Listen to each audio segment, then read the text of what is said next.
Hello student, कैसे हो आप सभी लोग भयंकर सर्दी में। और आज मैं आपको पढ़ाने वाला हूँ क्लास 6 का चैप्टर नंबर 20 जिसका नाम है लीनियर सिमेट्री। ठीक है, तो चैप्टर का नाम मैं यहाँ लिखता हूँ। चैप्टर 6 है लीनियर सिमेट्री। ओके, सिमेट्री का मतलब बच्चों होता है कि किसी इमेज को हम ऐसे दो आइडेंटिकल पार्ट में डिवाइड करें कि जिससे कि वो इमेज बिल्कुल हाफ हो जाए।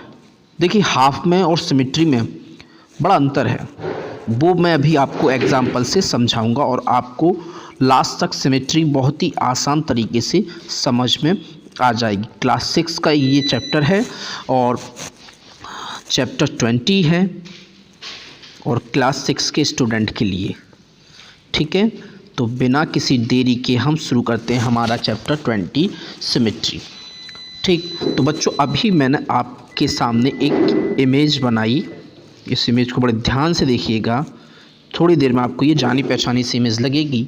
ठीक है, अब मुझे इसको 2 इक्वल पार्ट्स में डिवाइड करना है। तो कोई बच्चा आता है और वो यहाँ से एक लाइन ड्रॉ कर देता है कि सर ये जो लाइन है इसने इस शेप को 2 इक्वल पार्ट्स में डिवाइड कर दिया।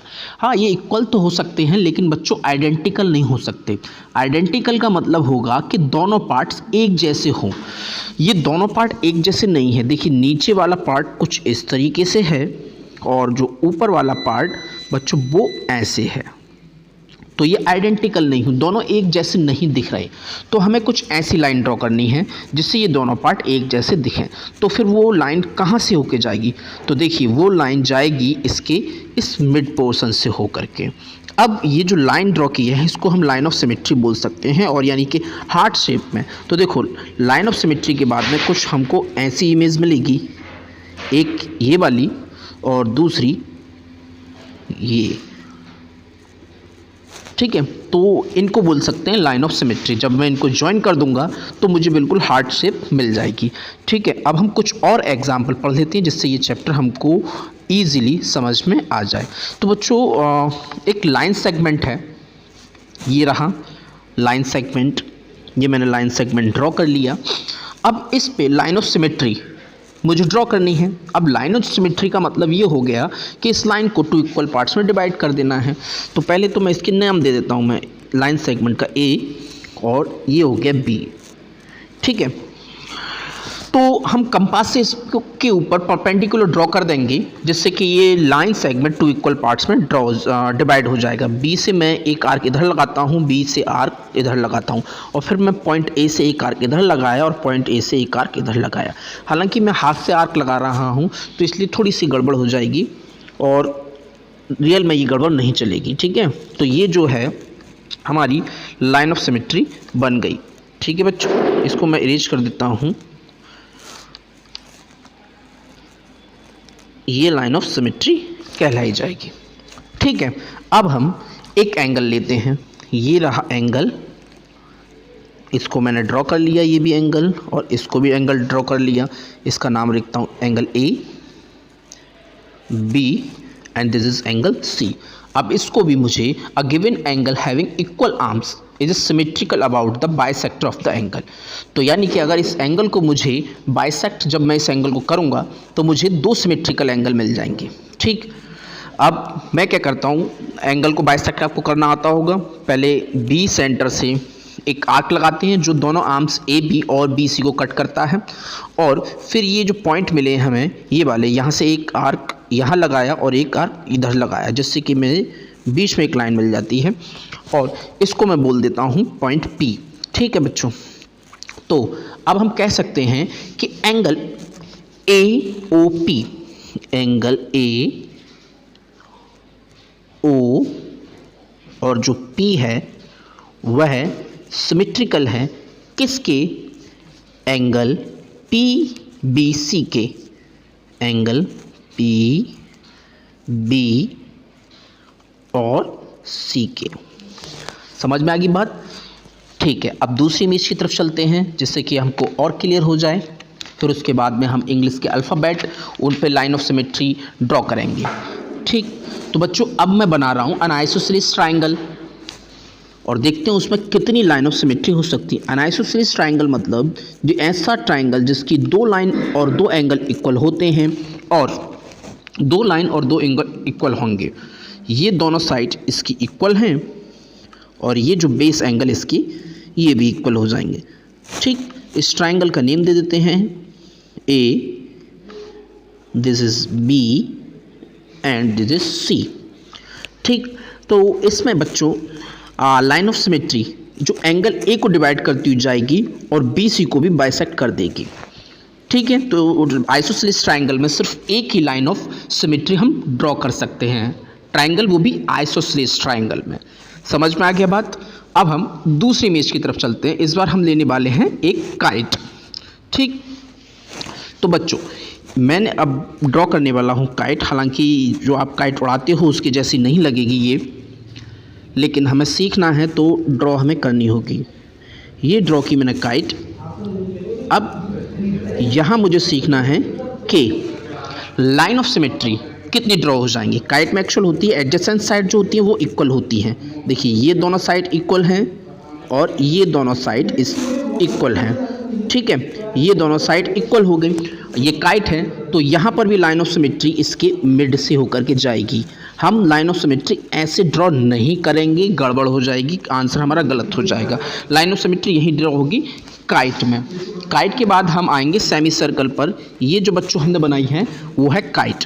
ओके, काइट के बाद मैं आपको सेमी सर्कल पर लाइन ऑफ सिमेट्री ड्रॉ करना सिखाने वाला हूँ।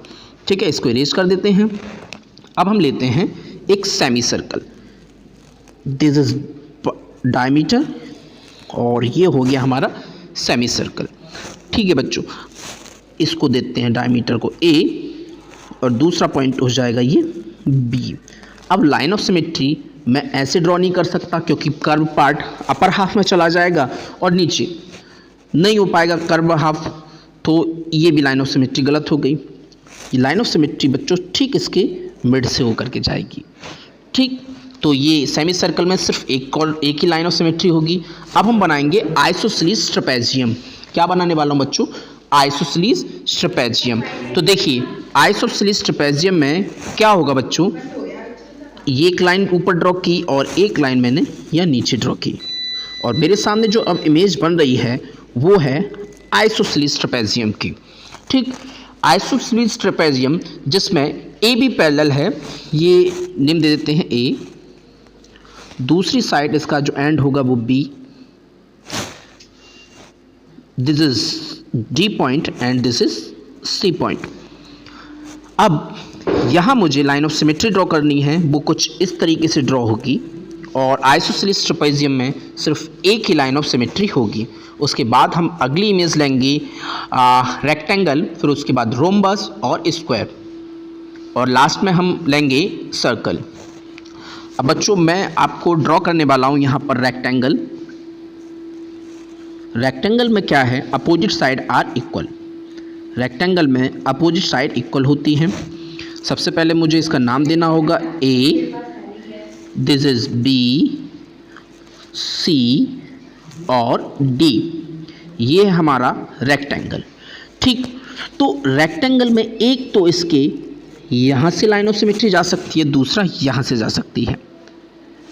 क्या हम लाइन ऑफ सिमेट्री यहाँ से ड्रॉ कर सकते हैं? बिल्कुल नहीं, क्योंकि ये पार्ट आइडेंटिकल नहीं होंगे। ठीक है, तो सिर्फ इस रेक्टेंगल में टू लाइन्स ऑफ सिमेट्री होंगी। अब उसके बाद में हम आ जाते हैं रोम्बस पे।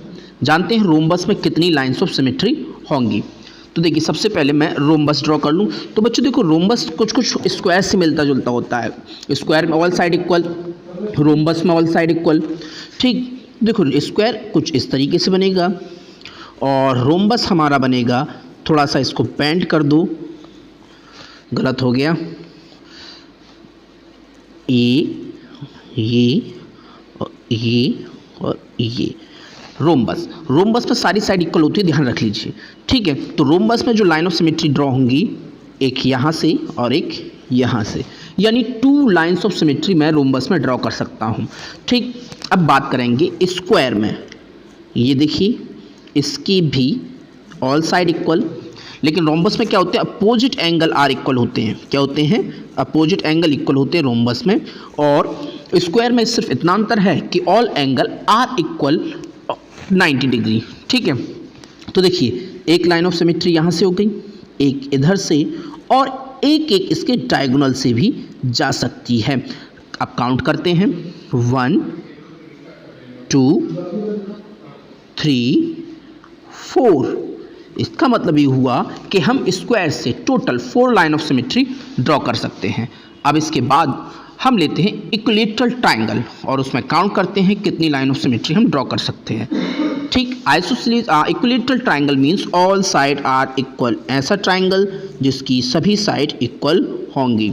ठीक है, ये मैंने ट्राइंगल बनाया, आइसोसेलेस इक्विलेटर लग नहीं रहा है, थोड़ा सा दोबारा से बनाता हूँ मैं इसको। ठीक, अब थोड़ा सा ये लग रहा है इक्विलेटरल ट्राइंगल। ठीक, नेम दे देते हैं इसको, एंगल ए बी और एंगल सी। ये है equilateral triangle A B C, और मुझे यहाँ पर लाइन ऑफ सिमेट्री ड्रॉ करनी है। तो बच्चों इसमें जो लाइन ऑफ सिमेट्री हो जाएंगी लगभग 3, लगभग क्या 100% 3 होंगी एक line of symmetry. 2 parts identical parts मिल गए। दूसरा देखिए, मैं यहाँ पे एक इमेज और बना देता हूँ ताकि अच्छे से समझ में आ जाए। सेम ट्राइंगल बनाया मैंने ए बी सी, एक लाइन ऑफ सिमेट्री यहाँ से जाएगी। ठीक, और तीसरी लाइन ऑफ सिमेट्री एक और बता देता हूँ मैं। ये देखिए एक ट्राइंगल और बनाया मैंने, अब इसको हम यहाँ से निकाल देंगे, यानी कि ट्राइंगल में total 3 line of symmetry draw हो सकती हैं। ठीक, अब चलते हैं हम सर्कल पर। सर्कल पे काउंट करेंगे कि हम कितनी लाइन ऑफ सिमेट्री ड्रॉ कर सकते हैं। ठीक, ये मैंने बनाया बच्चों सर्कल, ओके, और ये है सर्कल का सेंटर। तो सेंटर से जितनी आप लाइन ड्रॉ कर सकते हो वो सब की सब क्या होंगी, लाइन ऑफ सिमेट्री, यानी वेरी नंबर, यानी बहुत सारी लाइन ऑफ सिमेट्री हम किस में ड्रॉ कर सकते हैं, सर्कल में। ओके बच्चों, अब आप कुछ लेटर्स ले लेते हैं फ्रॉम इंग्लिश अल्फ़ाबेट और देखते हैं कि किस में लाइन ऑफ सिमेट्री कितनी बन सकती हैं। ओके बच्चों, मैं आपके सामने बना रहा हूँ ये वाई। ठीक, तो वाई में कितनी लाइन ऑफ सिमेट्री बनेंगी, एक, वो ऐसे जाएगी। हालांकि इसमें मैंने वाई थोड़ा सा गलत बनाया है। देखो वाई ऐसे बनता है, एक लाइन ऐसे, एक लाइन इधर, और ये बिल्कुल इसके मिड से। ठीक, तो वाई में कितनी लाइन ऑफ सिमेट्री होंगी, एक, वो भी यहाँ से होके जाएगी। अगर आप सोचो कि मैं ऐसे Y line of symmetry draw कर दूँ तो वो गलत हो जाएगा। ठीक, उसके बाद मैं बनाता हूँ डी। ओके, अब डी में एक लाइन ऑफ सिमेट्री पता करनी है और कितनी ड्रॉ कर सकते हो। आप सोच रहे हो कि मैं इस तरीके से बना दूँ, गलत हो जाएगा, तो लाइन ऑफ सिमेट्री इसके मिड से जाएगी। ठीक, तो ये रहा हमारा चैप्टर, ख़त्म हो गया। और बाकी आपको जो करनी है एक्सरसाइज 20 करनी है पेज नंबर 218 पर अपनी फेयर नोटबुक में, और आप मुझे सबके सब इस क्वेश्चन को सॉल्व करके कमेंट सेक्शन में बताएंगे कि इसमें कितनी लाइन ऑफ सिमेट्री आप ड्रॉ कर सकते हो। देखिए इमेज कुछ इस तरीके से है,